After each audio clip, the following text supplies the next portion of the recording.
Hello friends, Radhe Radhe, Hare Krishna. Welcome back to my channel. तो friends, आज हम बात करेंगे मोक्षदा एकादशी के बारे में।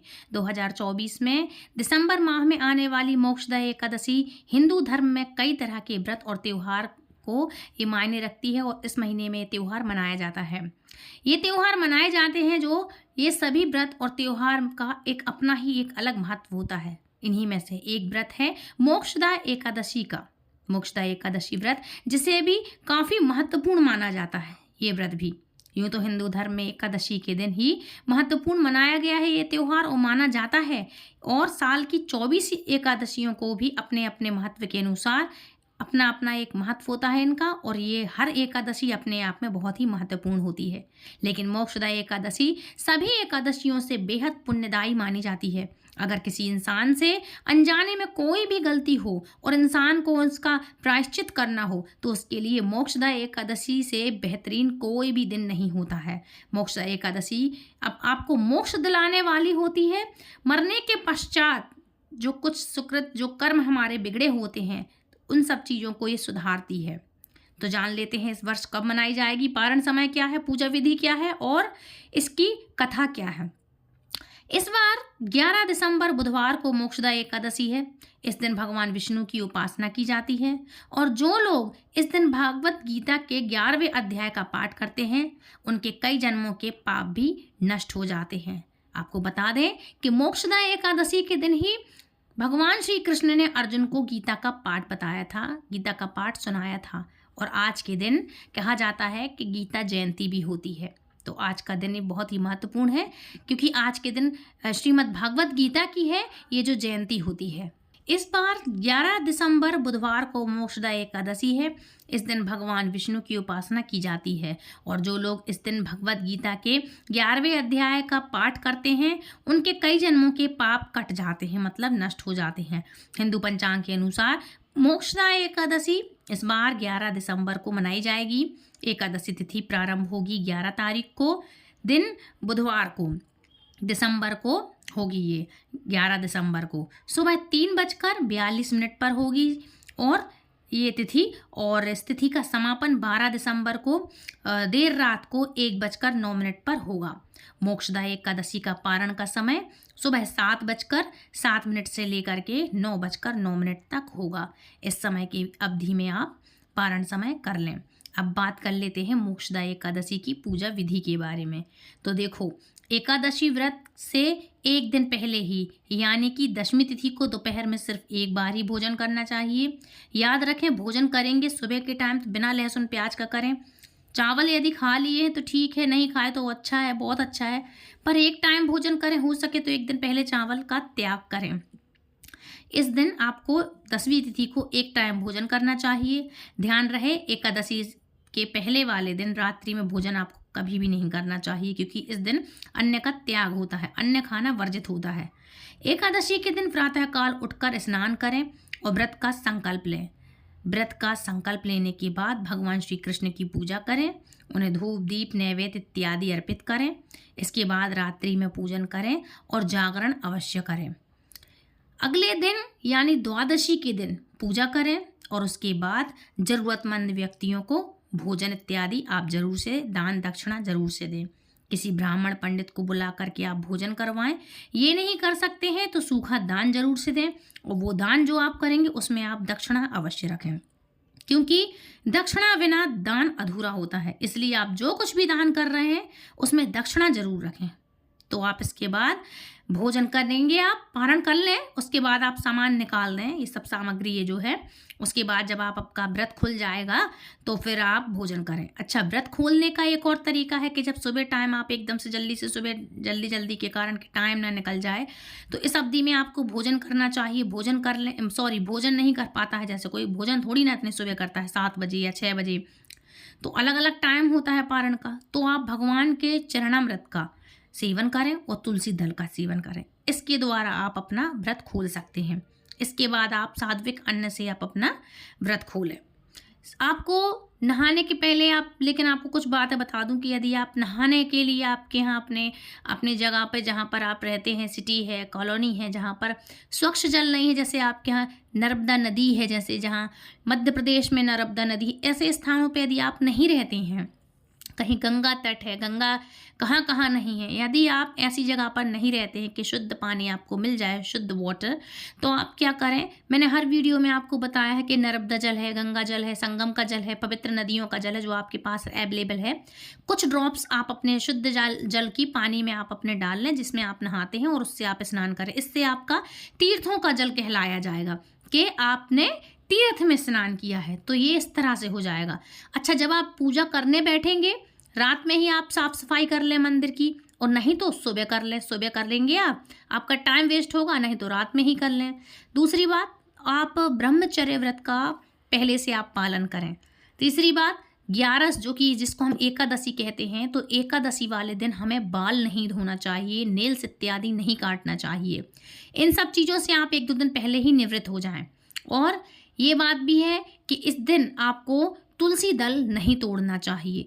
भगवान श्री हरि विष्णु को, भगवान श्री कृष्ण को और सालिग्राम जी सब एक ही स्वरूप हैं, जिससे तुलसी बिना इनका भोग ही नहीं लगता, जल भी नहीं लगता। भगवान श्री कृष्ण उस जल और भोजन की तरफ देखते भी नहीं हैं जिस चीज़ में तुलसी दल ना डला हो। तो आप पहले से 1-2 दिन पहले से तिथि मुहूर्त और समय देख करके दिन के हिसाब से और आप तुलसी दल तोड़ के रख लें, क्योंकि भगवान विष्णु के लिए तुलसी दल से ही आप उनको भोजन भोग इत्यादि जो भी आप लगाएंगे उनको भोग कर सकते हैं। तुलसी दल ही आप अर्पित कर सकते हैं, है ना, और उसी से आप अपने व्रत का पालन कर सकते हैं। तो ध्यान रखें, ये कुछ चीज़ें ध्यान रखने योग्य हैं। इस दिन आप 1-2 दिन पहले लहसुन, मांस, मदिरा इत्यादि जो कुछ भी आप नॉन वेज हो, ये तो सोचें भी नहीं कि घर में भी रखा है। और बिना लहसुन प्याज का आपको 10वीं की तिथि को, 10वीं की रात्रि में आपको भोजन करना है, ब्रह्मचर्य व्रत का पालन करना है। किसी से लड़ाई झगड़ा ना करें, द्वेष कलेश इत्यादि ना करें, ज़्यादा ना बोलें ताकि आपका व्रत खंडित ना हो। इस तरह से कुछ चीज़ों का आपको ध्यान रखना चाहिए। अच्छा, एकादशी व्रत से 1 दिन पहले यानी कि 10वीं को आपको दोपहर में सिर्फ 1 बार भोजन करें। यदि कोई प्रेग्नेंट लेडी है, कोई बुजुर्ग लेडीज है, हिम्मत नहीं होता है, तो कोई बात नहीं, आप 2 टाइम भोजन करें। लेकिन यदि पॉसिबल हो तो आप चावल ना खाएं, और यदि हो सके तो बिना लहसुन प्याज का आप भोजन कर सकते हैं, मतलब सात्विक भोजन करिएगा, है ना।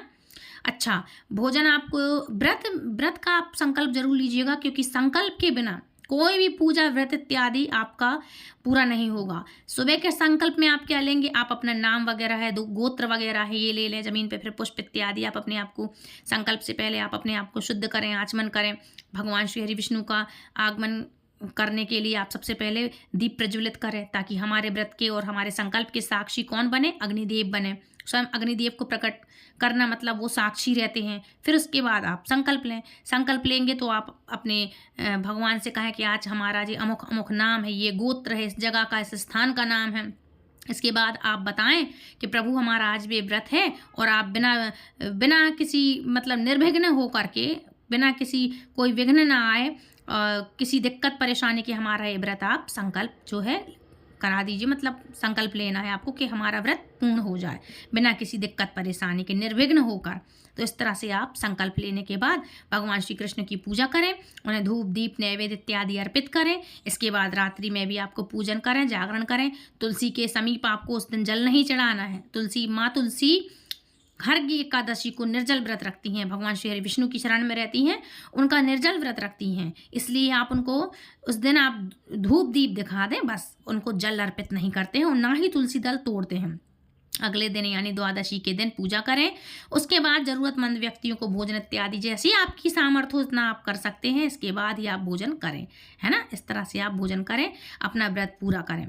गीता का संपूर्ण पाठ या अध्याय पाठ जितना जो भी है, आप 11 का मतलब अध्याय 11 का पाठ आप कर सकते हैं। अंत में अपनी कामना पूर्ति की प्रार्थना करें, और इस दिन दान का फल अनंत गुना माना जाता है। तो अनंत गुना मात्र से ही प्राप्त हो जाता है, मतलब थोड़े से ही इसका फल प्राप्त हो जाता है। अब बात करते हैं हम इसके उपाय के बारे में। तो मोक्षदा एकादशी के दिन शाम को तुलसी के पौधे के सामने घी का दीपक जरूर लगाना चाहिए। इसके साथ ही ओम नमो वासुदेवाय नमः मंत्र का जाप करते हुए तुलसी के पौधे के आसपास 11 परिक्रमा आपको सुबह करनी चाहिए, और नहीं तो शाम को भी आप कर सकते हैं। सकते, लेकिन सुबह करेंगे तो बहुत अच्छा रहता है। तो शाम को भी आप दीपक जरूर से जलाइएगा। एकादशी के दिन तुलसी के पौधे पर जल न चढ़ाएं और व्यक्ति इस दिन तुलसी माता मतलब जो भी माता तुलसी की आरती करता है, उनका पाठ करता है, नाम लेता है इनके, तो माँ बहुत ही प्रसन्न होती हैं। मोक्षदा एकादशी पर भगवान श्री हरि विष्णु की पूजा करते समय पीले रंग के गेंदे के फूल चढ़ा सकते हैं, व्हाइट फूल चढ़ा सकते हैं, गुलाब के पुष्प इत्यादि चढ़ा सकते हैं। अगर गेंदे के फूल नहीं हो तो कोई भी पीले रंग के फूल आप चढ़ा सकते हैं, कनेर के फूल चढ़ा सकते हैं, जो भी हो, उनको पसंद होता है पीला कलर भगवान श्री हरि विष्णु को, भगवान कृष्ण को। जो भी आपके पास फूल अवेलेबल हो आप वो चढ़ा सकते हैं। प्राचीन समय में अब बात करते हैं कथा की। प्राचीन समय में गोकुल नगर में बैखानस नाम का राजा राज्य करता था। एक दिन राजा के स्वप्न में आया कि उसके पिता नरक में दुख भोग रहे हैं और अपने पुत्र से उद्धार की याचना कर रहे हैं। अपने पिता की यह दशा देखकर राजा व्याकुल हो उठा। उसने ब्राह्मण को बुलाकर अपने स्वप्न का मतलब पूछा। ब्राह्मणों ने उन्हें पर्वत नामक मुनि के आश्रम पर जाकर के अपने पिता के उद्धार का उपाय पूछने की सलाह दी कि राजन, आप वहां जाओ और अपने पिता के उद्धार के लिए आप पूछो कि कैसे क्या होता है। लोगों ने सलाह दी, तब राजा वहां गया। राजा ने ऐसा ही किया।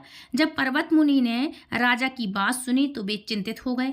उन्होंने कहा कि हे राजन, पूर्व जन्मों के कर्मों की वजह से ही आपके पिता को नरक में वास मिला है, आपको नरकवास प्राप्त हुआ है आपके पिता को। मोक्षदा एकादशी का व्रत और उसका फल अपने पिता को आप अर्पित करने की उनको सलाह दी, जिससे उनकी मुक्ति हो सकती है। ऐसा उन्होंने सलाह दी राजा को। और उन्होंने कहा कि मोक्षदा एकादशी का व्रत और उसका फल अपने पिता को आप अर्पण कर दीजिए, उससे उनकी मुक्ति हो सकती है।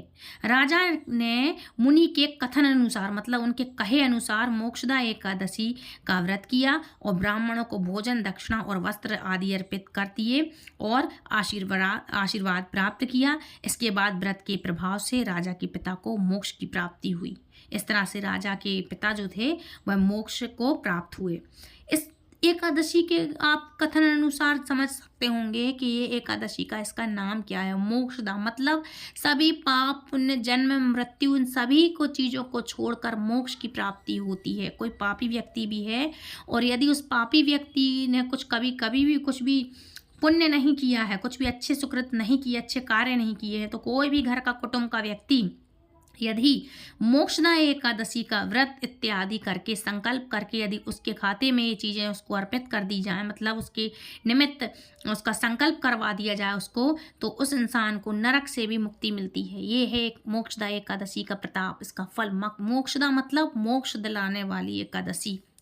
इसलिए जीते जी तो हम सभी के लिए सभी एकादशियों का, क्योंकि अलग महत्व है, तो सभी एकादशियों का हमें व्रत करना ही चाहिए। काफ़ी सारे लोग, लेडीज़ जेंट्स जो भी हो, पुराने मैंने काफ़ी सारे लोगों से ये क्वेश्चन सुना है कि ये औरतें विधवा लोग रखती हैं। तो जी नहीं, मैं आपको बता दूं कि ये व्रत है बड़े बूढ़े, बच्चे, बुजुर्ग, शादीशुदा महिलाएं, कन्याएं, जो भी है सब कोई रख सकता है। आज के दिन क्या होता है, व्रत मतलब आज के दिन भोजन का त्याग करना, भोजन नहीं करना, और इससे श्री हरि विष्णु भगवान श्री कृष्ण अत्यंत प्रसन्न होते हैं। क्योंकि मोक्षदा एकादशी हो चाहे कोई भी एकादशी हो, भगवान श्री हरि विष्णु को एकादशी अत्यधिक प्रिय है। इनसे मोक्ष की प्राप्ति होती है। सिर्फ ये नहीं कि इस एकादशी का मोक्षदा नाम है, तो इससे हर एकादशी का अपना महत्व है। और इन एकादशियों के व्रत करने मात्र से भगवान श्री हरि विष्णु के धाम तो हमारा जाना तय होता है। भगवान श्री कृष्ण को, भगवान श्री विष्णु को हम व्रत करते हैं तो इससे हमें स्वयं मोक्ष की प्राप्ति होती है। हमें जन्म मरण के मृत्यु से मतलब जो है, हमको इससे छुट्टी मिलती है, हम तर जाते हैं, जीव तर जाता है। इसलिए हर वर्ष जो भी जितनी भी एकादशियां हैं, यदि आप नहीं कर सकते हैं तो साल की सबसे बड़ी एक एकादशी कर ले, जिसको हम बोलते हैं निर्जला एकादशी। यदि कोई लोग जो भी हैं जो जिसका जैसे नहीं कर सकता है साल की 12 एकादशियां, तो उनमें से साल में सिर्फ एक कौन सी ऐसी एकादशी है जो आप करेंगे तो सारी पूरी 24 एकादशियों का आपको पुण्य मिल जाए। तो ये जेठ मास में आती है, इसको बोलते हैं निर्जला एकादशी। इसमें निर्जल ही रहना होता है हमें 24 घंटे।